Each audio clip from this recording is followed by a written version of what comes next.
I joined NASA Astronaut Corps in 1998. I flew 3 times in 2006, 2008, and then the last flight in 2011, last shuttle flight. You know, there are a few what I call gee whiz moments in space. One of them, of course, is the launch. You never quite know how it's going to feel.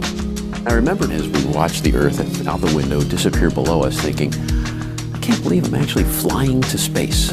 You know, in a matter of just 8 minutes from the time you launch till the time the main engines stop, that's all it takes, and you're there. The sun sets and rises 16 times a day. The sun rose for the very first time about 20 minutes after my first launch. I looked out, and I mean, the Earth was screaming past us.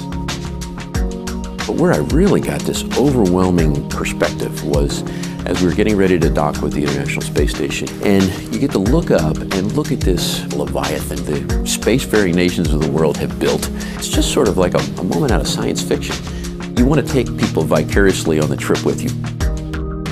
CST-100 is a spacecraft. It'll take any paying passenger up to the International Space Station or other low Earth orbit destinations and bring them safely back to Earth.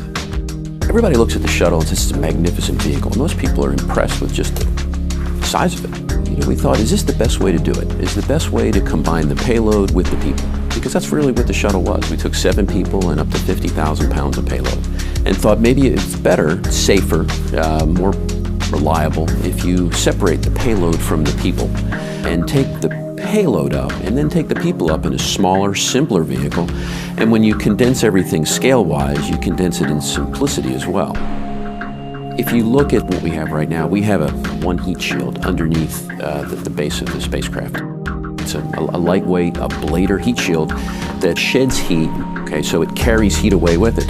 The nice thing about it is to reuse the spacecraft, all we do is we put a new heat shield on. So, you know, when you look at simplicity, just in the case of the thermal protection system, we have a replaceable heat shield. We don't have to worry about individual tiles, and it enables us to quickly turn around the spacecraft and reuse it again. You look in our spacecraft, you see a much cleaner environment, which is populated only by the very small instrument console. One of the big changes is modern display technology. We're able to interface where previously we had to use switches or dials. Now we can call up any one of a multiple of displays. We have about 30 of them, and you can interact with the vehicle through all those displays. So you can really limit the real estate. And when we limit the real estate, we limit the weight. We increase the passenger carrying capability. So you really want clean lines with not a lot of obtrusive instrumentation in boxes filling up the habitable volume on the inside. The new interior, inspired of course by Boeing commercial airplanes. The team that designed the interior lighting scheme for the 787 and some 37s, I think they've just done a wonderful job at creating this luxurious spaceflight. Our training flow will be fairly short. Learn how to fly the shuttle, it took 3 years. And, you know, we hope to have pilots and crews ready to fly within 9 months. They have to understand what's going on, but they don't have to physically engage the vehicle.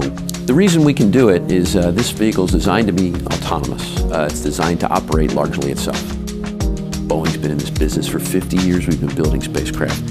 But I think we have really pulled together a world-class spacecraft that has benefited from the ones that have come before it. This is going to open up opportunities for somebody to go sort of their own free will. I can see in the next 20 years paying passenger to space could be on someone's bucket list.